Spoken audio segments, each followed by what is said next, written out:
Shalom Adonai, Yeshua HaMashiach, Hamalehem. Vamos hoje, querido, mais uma vez, trazer mais um ensinamento acadêmico acerca, querido, de mulheres, divindades, prostituição sagrada e religião. Leitura desde a hermenêutica negra e feminista, com Maricel Menar Lopes. Deixe o seu curtir, deixa o seu descurtir para o YouTube, a mesma coisa. Nos ajude, compartilhe e aprenda. Uma iluminação à luz da academia, de uma visão não religiosa, uma visão não sistemática, mas que traz ensinamentos dentro das escrituras que muitas vezes foram camuflados para não chegar ao seu conhecimento. Em 1 Reis, capítulo 11, versículo 1 ao 13, há uma culpabilização das mulheres por terem desviado o coração do rei Salomão, sendo elas as responsáveis diretas pela grande apostasia do rei. Assim, os excessos do seu governo, evidentes nas suas construções majestosas, no seu número elevado de mulheres, na implementação da corveia dos impostos, do empobrecimento das minorias, do enriquecimento das elites e sua incapacidade de governar com justiça e com retidão, ficam relegados a um segundo plano. As mulheres, que tinham um papel fundamental como mediadoras entre os deuses e a comunidade, foram estereotipadas com as metáforas de idolatria e prostituição. Desta forma, este artigo pretende fazer uma leitura libertadora das práticas femininas do século X, bem como desmascarar os mecanismos sutis dos textos patriarcais que suplantam o poder feminino pelo dos varões circuncisos.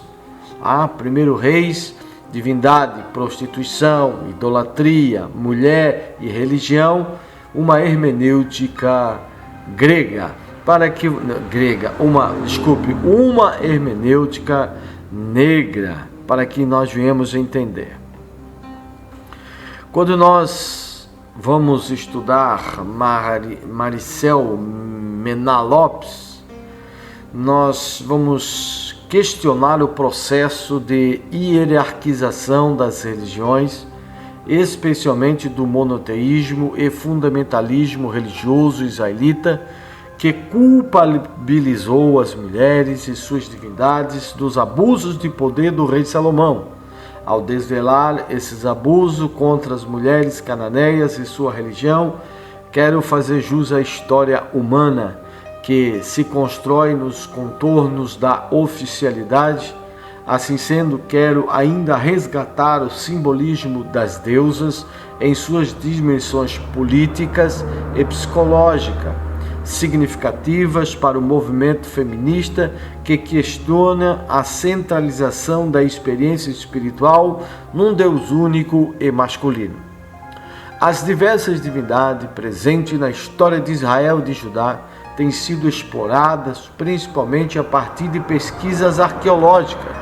As descobertas de Kutlej-Hud, de Khirbet el-Qom, são importantes para a reconstrução do Israel monárquico do século VIII antes da Era Comum. Israel Finkelstein, no seu livro de 2015, onde a deusa Asherá adquire um rol importante, segundo este arqueólogo tão renomado na história da humanidade. Diversas descobertas arqueológicas em túmulos e casas particulares de importantes cidades de Israel dos séculos VIII e dos séculos VII antes da Era Comum mostram estatuetas, postes que retratam a figura feminina. Nelas, os seios são destacados e sustentados pelas mãos e possivelmente representam a deusa Asherá. Em Israel, as divindades femininas mais presentes no cenário religioso eram Asherá e Istar. No Israel antigo, não apenas mulheres serviam as divindades femininas, mas por vezes toda a família. As deusas mães Asherá e Istar, de origem cananeia e babilônica, eram as mais cultuadas. As descobertas de materiais ugaríticos constatam a existência de numerosos pilares femininos do 8º século, especialmente em Judá. Isto levou a sustentar a tese básica de que a deusa Asherá teria trabalhado em consórcio com Javé em Israel e Judá durante o período da monarquia israelita. Contudo, o trabalho desta e outras deidades, como Astarte, foi condenado, ao menos pelos mesmos textos bíblicos, ainda fazendo parte da religião popular e tradicional de Israel. Porém, como adverte Suele Matos, a religião da família é incrivelmente tenaz. Ela pode sobreviver, inclusive, a insistentes estratégias oficiais para reprimi-la. Ela se adaptava às circunstâncias histórico-religiosas do contexto maior, sem que seu cerne fosse por elas afetado, segundo Suele Matos, no seu livro de 2019, página 354. Amados, tendo em vista este processo de adaptabilidade à resistência, iniciou este ensaio com uma discussão preliminar sobre a religião das deusas, para em seguida estudar a narrativa de Reis, capítulo 11, versículo 1 ao 13, com especial atenção à exploração de duas deidades femininas mencionadas em 1 Reis, capítulo 11, do versículo 1 ao 13, prestando atenção à linguagem patriarcal que as culpabilizou da apostasia de Salomão, para finalmente apresentar algumas considerações conclusivas do estudo. A religião das deusas e o início das discussões. As pesquisas arqueológicas têm revelado que no Antigo Oriente Próximo, as mais antigas imagens humanas do divino eram femininas, desde a época paleolítica até a neolítica, e estendendo-se aos inícios da civilização antiga, encontramos a imagem da deusa amplamente difundida, sem uma figura masculina que a acompanhasse. Edwin ou James afirmou que o culto da mãe deusa deve ser efetivamente uma das religiões mais velhas e que mais tempo sobreviveu no mundo antigo. Esta deusa era considerada como a matriz fundamental, o grande útero dentro do qual são geradas todas as coisas, deuses e humanos, céu e terra, seres humanos e não humanos. As teorias sobre a origem da deusa no período paleolítico superior se fundamentam na justa posição de hábitos de parentesco materno com adoração de antepassados. A primeira evidência se fundamenta no estudo das sociedades matrilineares, segundo James Fraser e Margaret Mead, de 1935. E outros estudos antropológicos. Nas mais antigas sociedades humanas, as pessoas não tinham a compreensão da relação entre sexo e reprodução. Deste modo, não podiam ser compreendido o conceito de paternidade. A mãe era vista como a única origem da família e por isso os filhos tornavam o nome do clã da mãe, e essa estrutura se lhe dá o nome de matrilinear. A segunda teoria se relaciona com o início das crenças e rituais religiosos e suas conexões com a descendência matrilinear.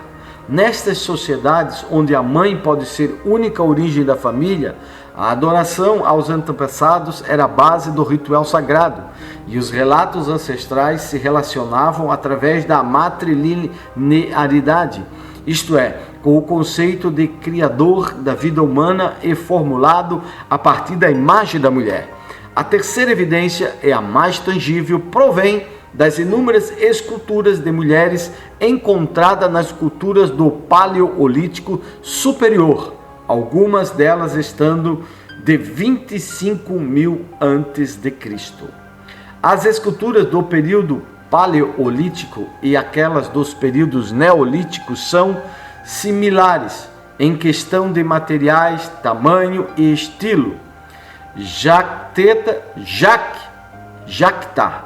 Hanks, em 1958, comentou a relação entre os dois períodos, destacando que as figuras femininas paleolíticas se parecem extraordinariamente às deusas mãe ou à terra dos povos agrícolas de Eurásia na era neolítica e devem ser ancestrais diretos delas. No lugar hoje conhecido como Jericó, em Canaã, há cerca de 7.000 anos antes de Cristo, foram encontradas figuras femininas de argila com as mãos no peito, semelhante à deusa mãe, que mais tarde foram disseminadas amplamente no Antigo Oriente, segundo Merlin Stone, no seu livro de 1994. Desde o ingresso a Canaã ou Palestina no ano 1230, antes da Era Comum, até o final do Reino de Judá, temos um extenso período de cerca de 600 anos, os mais ricos e interessantes da história bíblica, que foram definidos para plasmar a cultura bíblica e que teriam especial repercussão para a reconstrução da vida das mulheres em Israel. A principal característica desse período da história israelita foi o sincretismo ou fusão entre o culto javista e os cultos cananeus. As tribos seminômades vieram de uma longa marcha pelo deserto, onde lhes foi revelado um Deus sumamente espiritual e único para todo o povo hebreu, com características masculinas, com um alto grau de moral em comparação com os povos vizinhos e um culto relativamente simples, apenas desenhando sem imagens nem templo. Ingressando em Canaã, se encontraram com uma cultura riquíssima em suas expressões, mas fundamentalmente uma cultura agrária e sedentária, com cidades fortificadas, com reis e corte, com templos sacerdotes, colégios de profeta e adivinhos, e sobretudo com um culto à fertilidade. O conceito do Deus único era relativamente incipiente e contraditório ao mundo cultural de onde vieram, Egito, e onde chegaram, Canaã.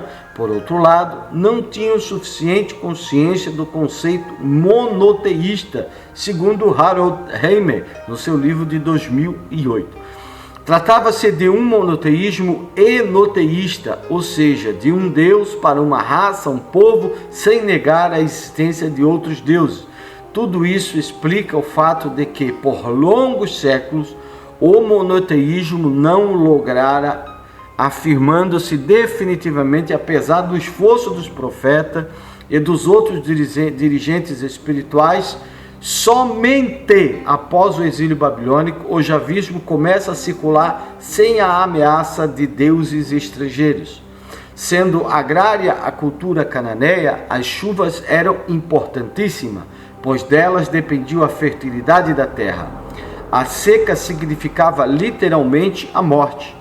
Por isso, a maioria dos cultos giram em torno da fertilidade, que dependia do princípio feminino. As deusas femininas mais antigas do que os deuses masculinos representavam a vida que surge da terra e do seio da mulher. Elas são a semente original, a força oculta e misteriosa da natureza que brota na primavera após as primeiras chuvas. As antigas civilizações urbanas da Suméria, Babilônia, Egito e Canaã continuam usando a imagem feminina do divino, porém emparelhada com uma divindade masculina. As mitologias conhecem infinidades de casais divinos. Em Canaã, além de El e Asherá, os mais populares eram Baal e Astarte. Para os cananeus, a fertilidade e a sexualidade não são somente sagradas, senão divinas. É a mesma vida das deusas e deuses. Por isso, os templos cananeus e os santuários esparcidos por toda a Palestina, especialmente nos lugares altos, tinham mulheres e homens para o exercício da prostituição sagrada, aonde tinha os sacerdotes Kedesh e as sacerdotisas Kedesh, ou seja, sacerdotivas sagradas e também os sacerdotes sagrados. A prostituição sagrada ou sexo ritualístico seria uma prática ligada à religião na qual mulheres comuns e sacerdotisas, ou muito conhecida como as prostitutas sagradas, teriam relações sexuais com quem as procurasse com o objetivo de ser abençoado com fertilidade, seja para si, para sua esposa, para suas terras ou animais. Por essas relações sexuais, elas receberiam um pagamento, porém o pagamento seria oferecido à divindade do templo a qual ela era a sacerdotisa. Perante a monarquia, esse elemento cultural cananeu estavam muito acentuados. O mesmo Salomão oferece sacrifício no lugar alto de Gibeão, em 1 Reis, capítulo 3, versículo 4 ao 15. É interessante salientar aqui que esse culto inicialmente foi praticado pelo povo.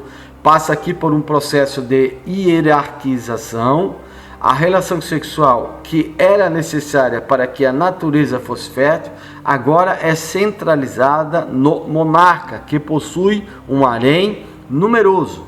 Os harém eram constituídos por mulheres de diversas origens, que serviam de relacionamento do rei com as principais famílias do seu reino e com outras dinastias ao redor. O grande número de mulheres dentro do harém era um símbolo de abundância, riqueza e virilidade do rei, uma vez que a força sexual era considerada sinal de bênção para o reino e para o rei. O harém de Salomão contava com muitas mulheres estrangeiras, representantes de nações com as que se haviam estabelecido relações cordiais, diplomacias e pactos. Entregar uma mulher a um rei era um símbolo de pacto territorial, de fim da guerra e disputa, e no início de uma nova etapa de paz entre esses povos e essas nações. O rei que tinha esposas, princesas e concubinas estrangeiras tinha que respeitar as crenças religiosas dessas mulheres para manter a cordialidade e a tranquilidade e a harmonia familiar. Por isso, se construiu lugares de adoração de seus deuses e deusas. Não obstante, o harém, que passou a ser o símbolo da prostituição e por isso uma instituição que vai contra o querer de Javé, segundo os autores deuteronomistas encarregados de escrever essa história, o rei que em princípio mantinha relação somente com a sacerdotisa principal como metáfora do matrimônio sagrado com as mesmas divindades, agora é a personificação viril da divindade monoteísta. Assim, justifica-se sua poligamia e submissão das mulheres com mandato e símbolo do poder divino. O Deus masculino dos israelitas se apresenta como modelo que justifica o esquema de domínio, como bem aponta Judite Plascon. O Deus que regra e rei do universo é o pináculo de uma vasta hierarquia que se estende desde o próprio Deus até homens, mulheres, crianças, animais e finalmente a terra com regra hierárquica. Deus é o esquema de domínio que os seres humanos criam para si. Como rei santo, ele escolhe a Israel como seu santo povo. Como santo guerreiro, ele sanciona a destruição de outros povos. Como santo legislador, ele ordena a subordinação de mulheres na comunidade judaica, segundo Judite Plascon. com o seu livro 1991, página 132. Contudo, a deusa é eliminada, mas absorvida e colocada em um novo relacionamento com Javé, com o seu Senhor. Além da transformação do matrimônio sagrado, que passa de uma relação deusa-rei para uma relação Deus-patriarcal, esposa-servidora, o javismo ou Javé apropria-se das imagens femininas para caracterizar esse Deus masculino, como mãe, noiva, sábia, etc. Deste modo, se legitima o poder e o controle masculino.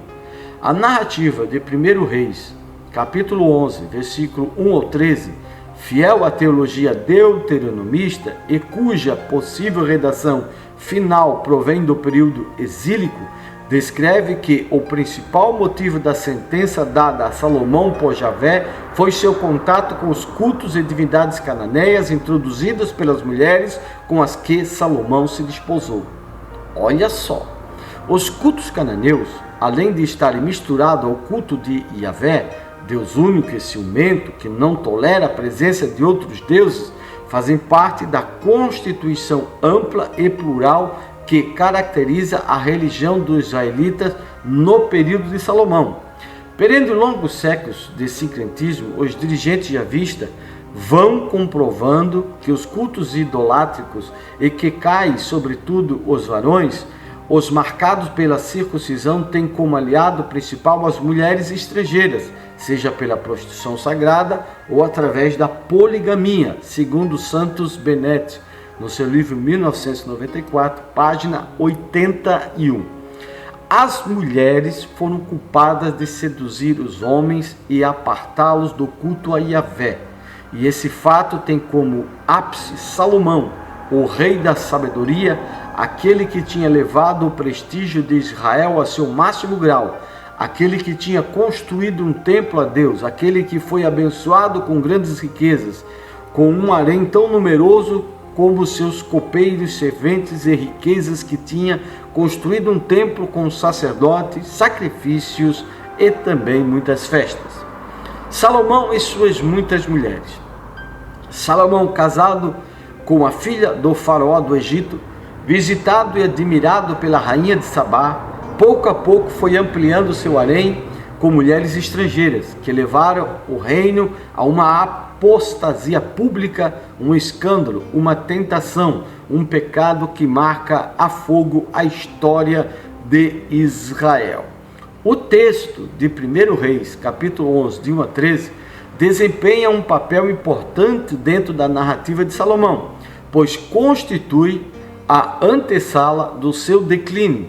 É importante porque, nestes versículos, os redatores fazem uma espécie de sumário da atividade de seu reinado, apresentando as principais causas que levaram Javé a fazer um juízo contra o rei Salomão.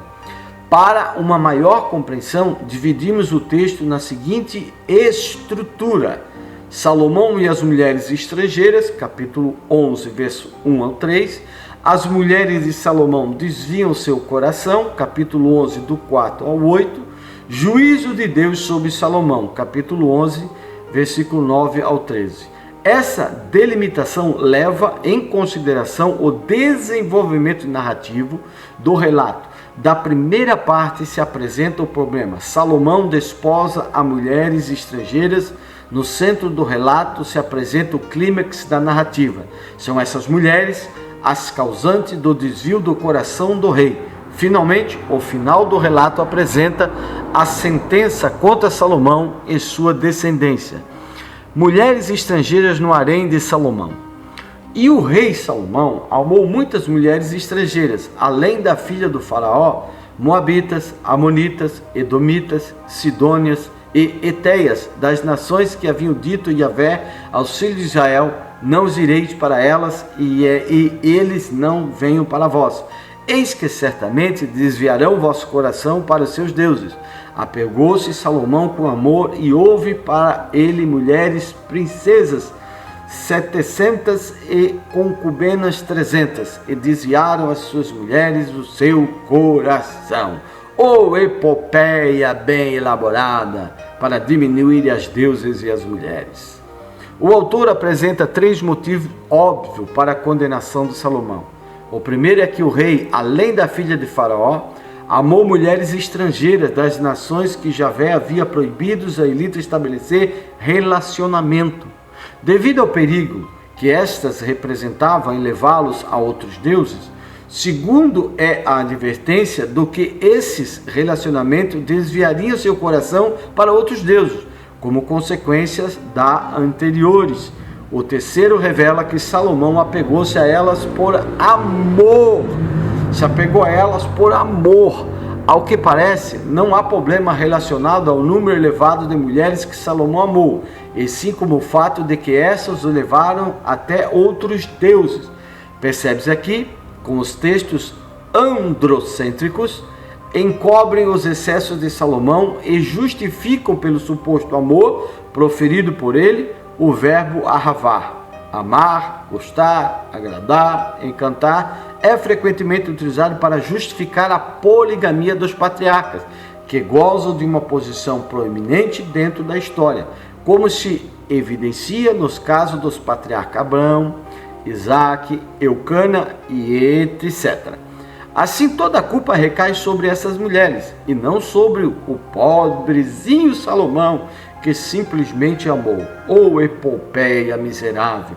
A compra e venda de mulheres na antiguidade era legitimada e bem vista por Deus, pois, afinal de contas, as riquezas entesouradas por Salomão deveriam dessas alianças com mulheres estrangeiras. Salomão amou mulheres de Moabe, um povo situado ao leste do Mar Morto, e cuja origem se remonta à Idade do Bronze recente. Esse território, pese a ser conquistado pela tribo de Ruben, manteve sua independência por um longo período até ser conquistado pelos assírios ao redor do ano 332 antes da Era Comum, segundo Antônio Pérez Largarcha, ou Largarcha, em 2003. Sua religião era politeísta. Suas principais deidades eram Quemos e Istar. Amou também mulheres de Amon,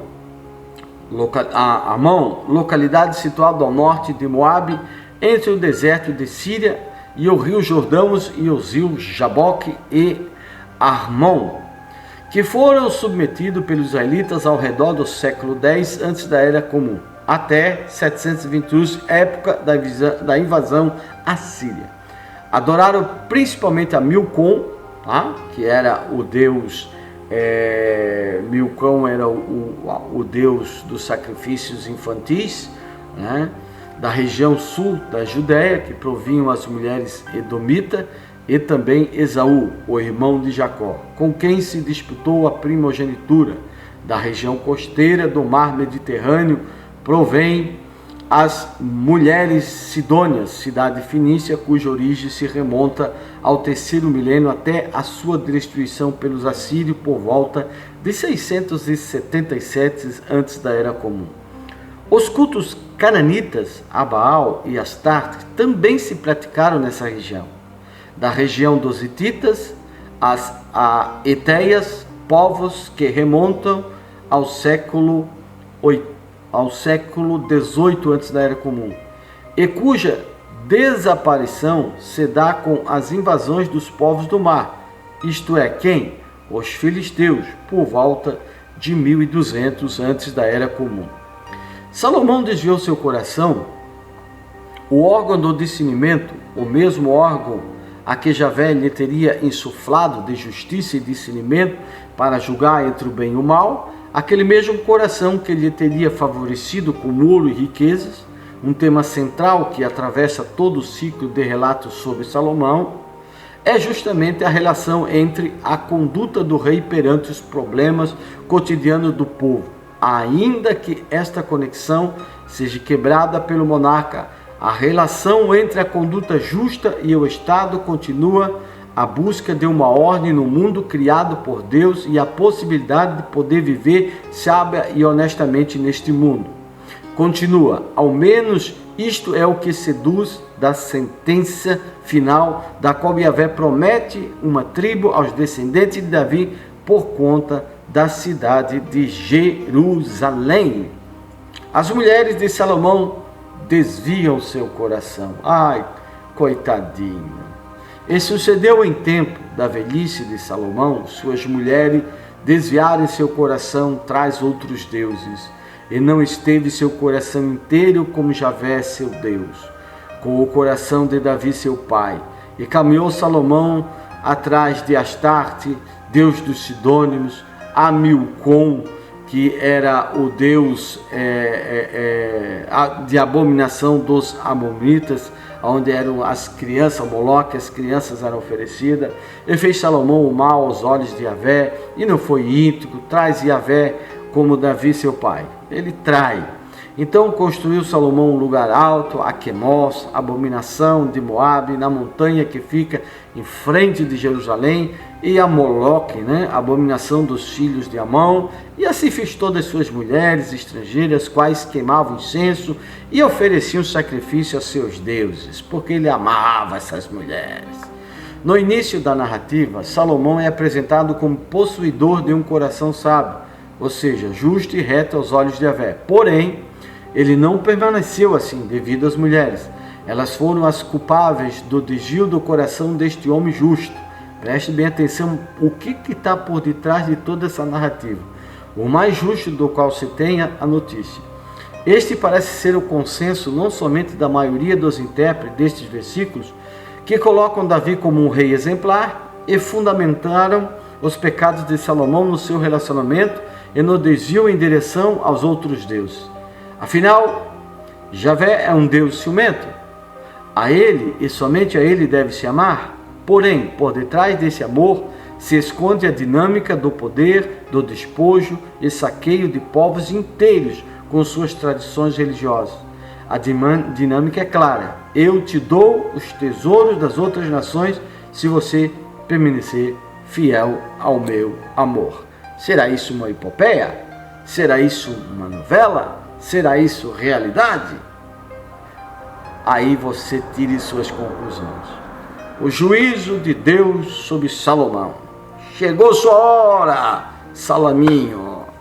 E irou-se Javé com Salomão, porquanto desviara seu coração de Yahvé, Deus de Israel, que se tinha revelado a ele 2 vezes. E tinha mandado a ele sobre esses assuntos não caminhar atrás de outros deuses, e não guardou o que tinha mandado Yahvé.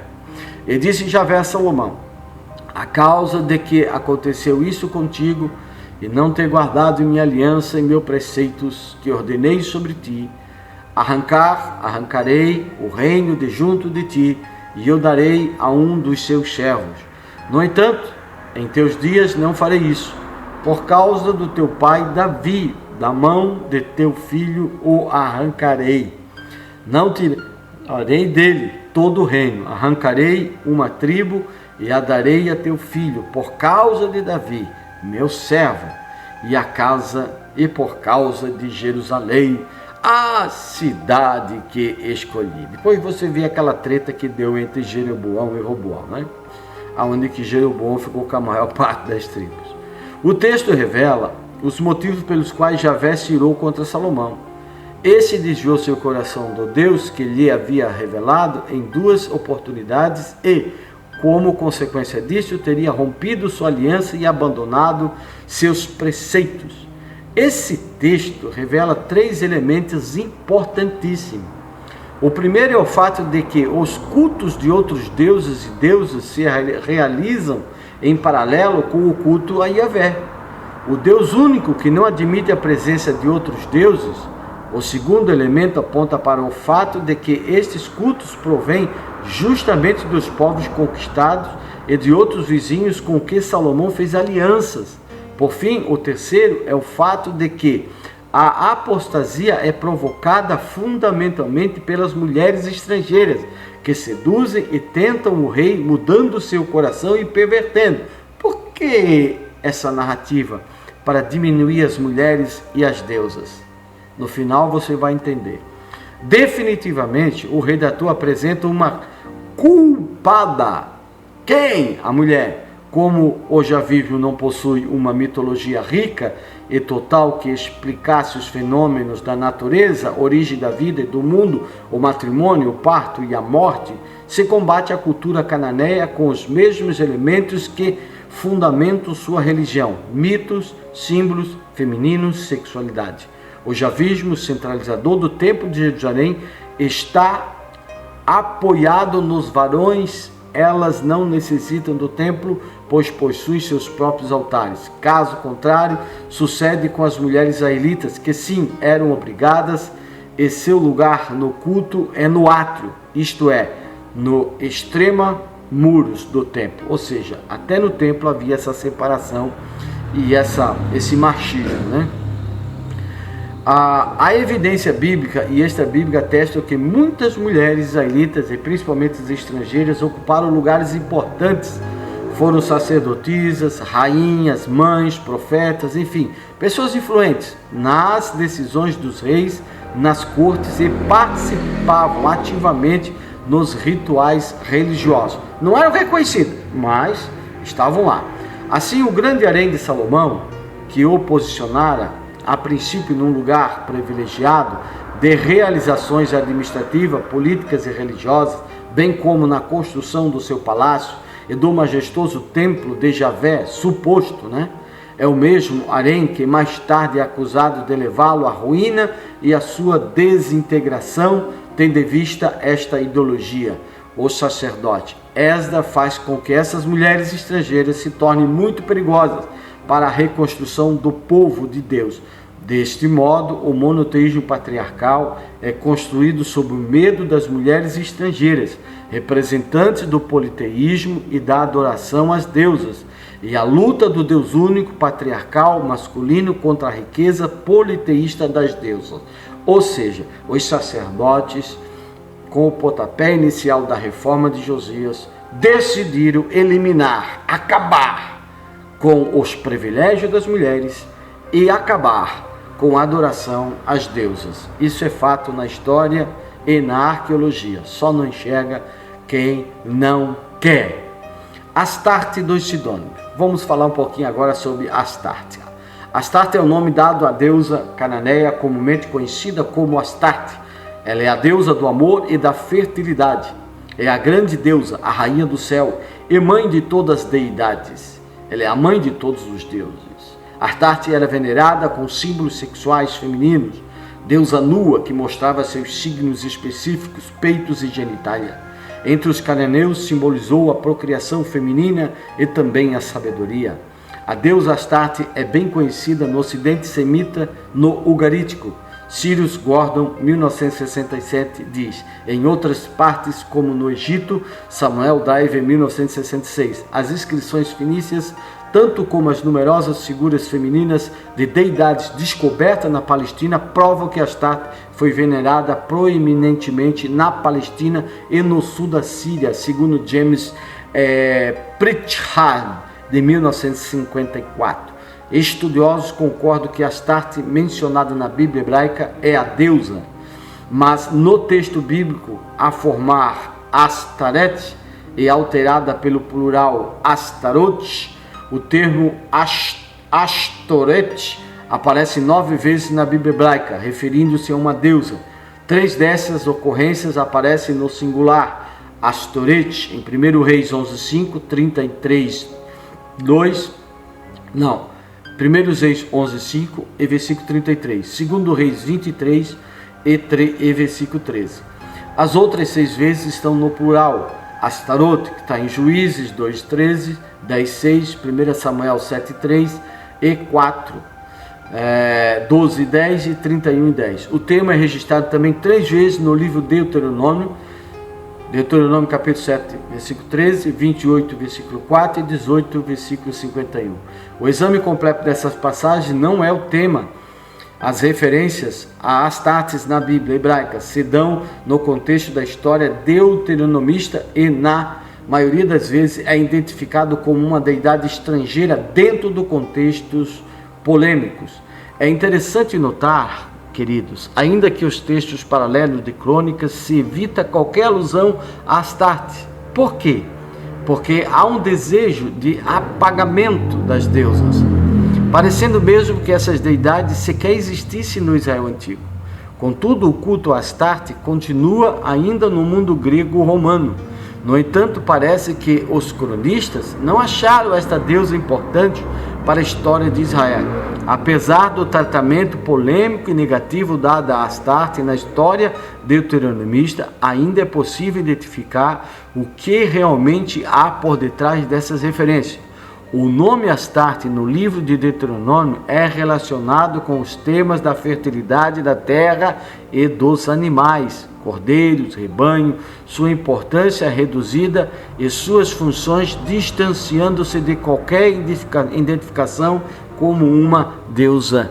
Por isso é interessante se perguntar pela hipótese do nome da divindade, será que a deidade veio primeiro e o nome depois? Para Matias Delcão, 1974, os atestados cronológicos ratificam que a deidade veio primeiro, antes do idioma. Assim percebe-se que o processo de despersonificação ou despersonalização e desdivinização das deidades é intencional para os redatores deuteronomistas, pois é evidente que estas deidades já eram bem conhecidas em uma grande área da Palestina. Nesse processo de despersonificação, Astarte passou a ser uma deidade famosa e adorada em Israel e Judá, para se transformar numa abstração da fertilidade do idioma hebraico. Evidentemente, esta intencionalidade é produto e fruto de uma produção literária exílica, porém, essas divindades aludem às experiências religiosas históricas cuja prática eram legítimas nas ruas de Jerusalém e de Judá. Por exemplo, no livro de Jeremias fala-se da Rainha dos Céus, Jeremias 44:16. Maricel Mena Lopes, de 2008, no seu livro, ela diz um título similar à divindade semita Astarte. Muitos estudiosos apontam semelhança com outras divindades estrangeiras, como Istá, da Mesopotâmia, Asherá e Anat, junto de outras. A deusa Istá da Mesopotâmia era diretora de pessoas, profetisa, dama da visão. Nos arquivos arqueológicos da cidade de Nimrud, onde Istá era adorada, revelaram que as mulheres desempenhavam papéis de juízas e magistradas nas cortes de justiça, segundo Merlin Stone, no seu livro 1994. Mas o interessante é que a adoração a divindades estrangeiras é um fato conhecido, inclusive, antes da época dos reis de Israel e de Judá. As evidências tardias apresentam uma estreita relação entre Astarte e Baal. Ambas são divindades guerreiras, que sugerem uma relação marital. Sugere ainda que ela seria uma rainha que atuou em consórcio com o rei Baal. A designação da deusa Astarte, bem como seu caráter matrimonial e sua especial relação com o deus guerreiro Baal, se aproxima ao caráter matrimonial do deus guerreiro Yahvé com a sua consorte Asherá. Os textos semitas ocidentais comprovaram que a hipótese do nome da deidade israelita originalmente pode ter sido associada a uma deusa da primitiva religião israelita. As evidências bíblicas também sugerem influências semitas ocidentais para o nome de hipótese. A colocação deste nome em fontes israelitas representa uma presença cultual. As evidências bíblicas sugeriam uma colocação litúrgica mais antiga do que a deusa semita ocidental, apesar do caráter problemático de tal evidência no Tanar. Aparecem testemunhos bíblicos da deusas. Algumas das polêmicas contra o impacto de uma deusa nas figuras bíblicas são resolvidas ao estudar as hipóteses da sabedoria da Asherá e Astarte dentro da idade do ferro israelita. As deusas Asherá e Astarte também foram deusas do Israel desde a Idade do Ferro. O impacto dessa deidade sobre a religião de Israel baseia-se na introdução da sabedoria que mais tarde é personificada na Hormak israelita, ou inscrição que contém Irt de Yahvé, querem se acomodar ao modelo monoteísta já vista que vai contra as outras deidades, que atuaram também no seio israelita. Sugere-se ainda que os santuários a Astarte foram um grande centro de culto a deuses similares ao deus Javé, com quem ela trabalharia em sociedade durante a monarquia israelita.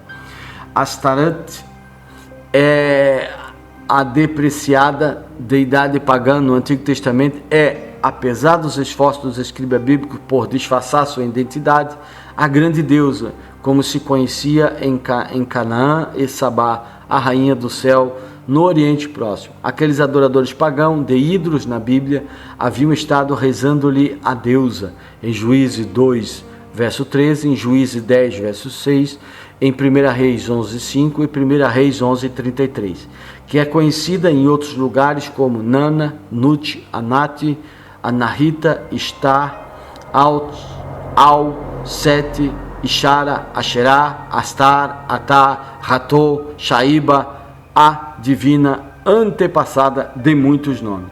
Ishtar, Quemos Ishtar e Quemos dos Moabitas.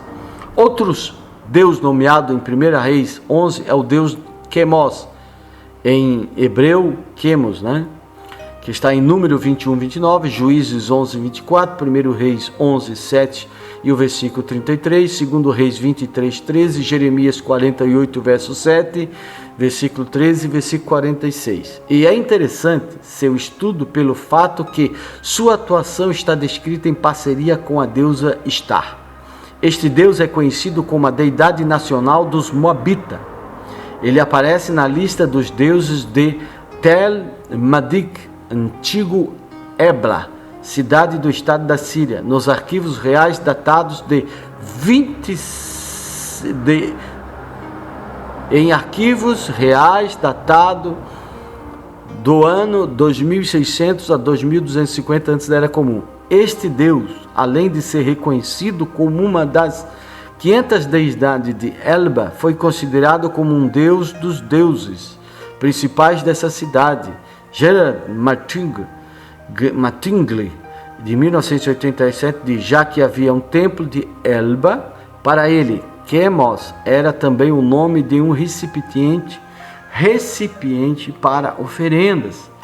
Os dados existentes que nos permitem construir a religião dos Moabitas procedem dos dois tipos de fonte textual e arqueológica. Naturalmente, muitos dos dados arqueológicos estão sujeitos a uma longa gama de interpretações e de incertezas nas conclusões. Mas as fontes mais importantes de informações sobre a religião dos Moabitas são o Antigo Testamento e a inscrição de Mesha, muito conhecida. Daniel Bloch, de 2013, embora os escritos hebraicos sejam críticos com a religião de Moabe, esta referência não deve ser ignorada.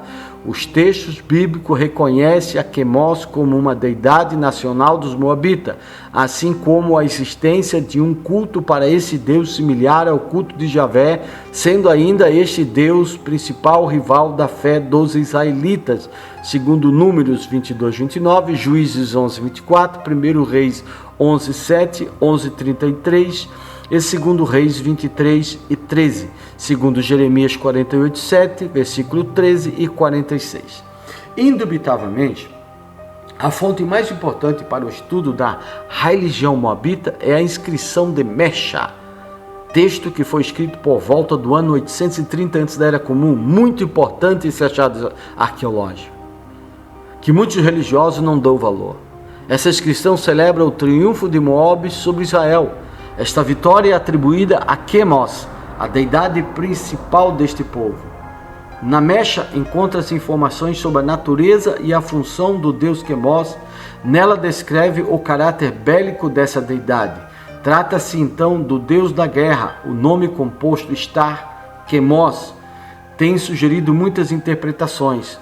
Entre elas, a mais convincente é que este deus atuou em consórcio com uma deidade feminina. Ele era casado. Vários estudantes sugerem que Istar, Quemos, é o nome do cônjuge de Quemos. Esta deusa foi considerada a contraparte feminina de Quemos. Istar, Quemos foi associado a Star ou Astarte. Entre outras evidências que apoiam esta interpretação, temos a inscrição em aramaico de Kerak, datada do período helenístico. Além dos elementos bíblicos e extra-bíblicos, há várias representações artísticas que se relacionam com essa deidade. Algumas estatuetas humanas achadas em Moabe foram identificadas como Quamos, e é muito provavelmente se tratar da representação artística icônica do deus nacional de Moabe. E para a gente entender essa estela de Meshá, tá? De Mecha, fala da vitória do Deus, que é o Deus Quemos, que venceu o Deus Yahvé, o Deus dos israelitas. Vamos ver agora a religião e deidades em Israel. Algumas observações a ser feitas. O impacto das deidades femininas na religião de Israel nos remete eminentemente ao estudo da grande deusa. As evidências arqueológicas provaram que a religião existiu e floresceu no Antigo Oriente Médio. Milhões de anos da chegada dos patriarcas Abrão, primeiro profeta, da deidade masculina de Javé. Gênesis 17:5. A adoração à deusa foi rastreada pelos antropólogos em comunidades neolíticas ao redor de 7.000 antes da Era Comum. Em alguns dos paleolíticos superior de aproximadamente 25.000 anos antes de Cristo. Desde as origens do Neolítico, sua existência foi certificada reiteradas vezes, até tempos bem avançados como a época dos romanos. No entanto, os investigadores bíblicos afirmam que foi em um período tardio, entre 1800 e 1500 antes da Era Comum, quando Abrão viveu em Canaã, ou seja, na Palestina. Os autores deuteronomistas, fiéis à sua teologia em torno a um único Deus, um único povo, um único tempo, condenaram os cultos e deidades estrangeiras, até o ponto de convertê-las num totem e objeto, tal como acontece no caso das deusas Asherá e Astartes. As passagens da Bíblia hebraica que mencionam essas divindades são bastante condenatórias, mas testificam sua existência. Ou seja, houve um grande projeto de governo, um grande projeto teológico, um grande projeto religioso de centralização e adaptação e recepção de um único Deus. E com isso, toda uma religião ela é reformada, ela é transformada. Todavia, os livros dos reis revelam essa dinâmica entre a fé exclusiva de Javé e a pluralidade religiosa popular na vida do povo israelita na esfera estatal. As reformas de Ezequias, que não teve efeito nenhum, segundo a Reis 18, 3 e 4, e a de Josias, segundo a Reis, capítulo 23, do versículo 4 a 14, que teve foi o pontapé inicial para a mudança da religião de Israel, bem como diversos relatos de reis que inseriram a deusa no templo. Por exemplo, Manassés, segundo a Reis 21, 3, 7, ele foi o adorador da deusa Asherá, indica a presença de Asherá no templo de Jerusalém e também a presença de outros deuses. Até lá em Ezequiel tem uma deusa na frente do templo. Então isso já prova que essa reforma de Josias foi uma reforma que deu um pontapé inicial, mas ela nunca atingiu nacionalmente a nação de Israel. A reforma religiosa do tempo de Josias, ao tentar erradicar a adoração da deusa Asherá, por exemplo, reduz as suas imagens a uma estatueta de madeira, mas durante os séculos anteriores a esta reforma, como é demonstrado amplamente nos achados anteriores de Ajrud e Kuntlet Ajrud, e Kibet El-Kom, Asherá aparece intimamente emparelhada com o Deus Yahvé. Além disso, no século VIII, os profetas não condenaram Asherá. A adoração tanto de Asherá como de Astarte eram totalmente aceitável antes do movimento da reforma de Josias. Os profetas que antecederam a Josias não condenavam a adoração às deusas. Nesse breve percurso histórico, pude perceber a enorme distância que há entre as imagens contemporâneas e as atitudes pré-históricas mais antigas com respeito à capacidade racionais e intelectuais da mulher, já que na antiguidade a deusa foi reverenciada como conselheira, sábia e profetisa. Assim sendo, as mulheres da corte de Salomão alcançaram um papel proeminente na vida cultural e política dos israelitas. Ainda que com a monarquia sua liderança tenha sido estereotipada nos papéis de pecadoras ou esposas dóceis e pouco a pouco tenham deixado de participar da circulação do poder e do reino, a sexualidade era vívida tanto nos antigos cananeus como pelos babilônios, egípcios e sabeus e etc., como algo sagrado, já que era parte do culto às deusas e deuses. Agora, na ideologia bíblica exílica e pós-exílica, a sexualidade é completamente dessacralizada e é apresentada como um simples objeto manipulável por um Deus único e não sexuado.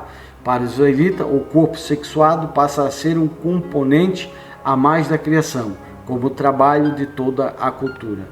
O sagrado pertence a outra esfera e somente Deus é aquilo que ele consagrou. Por exemplo, o templo, o altar, as oferendas, o sacrifício. Desse modo, a sacralidade do corpo feminino lhe foi roubada, pois o sagrado passou a ser algo distinto, diferente, próprio da esfera divina, algo tão cotidiano como o sexo não tem essa característica. Porque foi isso que fizeram com as mulheres, ter chamado elas imunda por causa da sua menstruação. Eles imundinizaram as mulheres. Oh, coisa feia! Certo é que o perigo do politeísmo foi suficientemente forte para que a Bíblia e o judaísmo preferissem deixar a sexualidade a certa distância, pois já eram muitos os problemas que ocasionava o javismo, ainda que Salomão e seus sucessores incorporassem cultos sexuais, inclusive dentro do mesmo templo de Yahvé em Jerusalém. Não apareceu conveniente nenhum tipo de integração sexual no culto mosaico. Por isso, era melhor mostrar uma posição radical, inclusive o matrimônio sagrado, tão comum nos cultos cananeus, passou a ser para os israelitas uma metáfora de exclusividade, de dedicação e lealdade ao marido. O Deus revelado na imagem do marido, ameaçador, é aquele com quem Israel conveniava e estava desejando imitar. A antiga apreensão da deusa como matriz primordial nunca desapareceu do imaginário religioso humano, apesar da superposição dos monoteísmos masculinos. Ela sobreviveu na metáfora do divino. Em um primeiro momento foi emparelhada com uma divindade masculina. Neste processo, o matrimônio sagrado, deusa e Deus, passa de uma relação deusa-rei para uma relação Deus patriarcal, esposa servidora. Em outro momento, o javismo apropria-se de imagens femininas de Deus, sendo que as imagens patriarcais masculinas eram limitadas demais para representar a variedade do relacionamento das divindades com Israel que o pensamento hebraico desejava expressar. Em suma, queridos, pode-se dizer que Israel, sob domínio de Salomão, se constitui como um centro político e cultural onde confluem diferentes grupos e culturas, fazendo de Israel um grande centro cosmopolita. Esta abertura não se dá somente por meio da exploração da mão de obra estrangeira e das relações políticas e comerciais com outros povos e nações, mas também pela influência que as culturas e religiões das deusas exerceram na corte de Salomão. Com estas proposições e com o convite ainda é pela necessidade de descentralização do poder, do ser, do saber, camuflado em discursos religiosos monolíticos que escondem a riqueza e a diversidade. Quem sabe isso nos ajuda a abrir as nossas mãos e abraçar a diferença para além do fundamentalismo e fanatismo religioso que se fundamentam na negação daqueles que têm formas distintas de manifestações do divino, que negam as deusas e que só creem num Deus que nunca foi tido como sexuado, mas sempre assexuado. Isso não corresponde às Escrituras. não corresponde às Escrituras. Gostou, coma mais. Não gostou, coma menos. Mas coma, em nome de Yeshua, HaMashiach, HaMaleh, HaMalehim.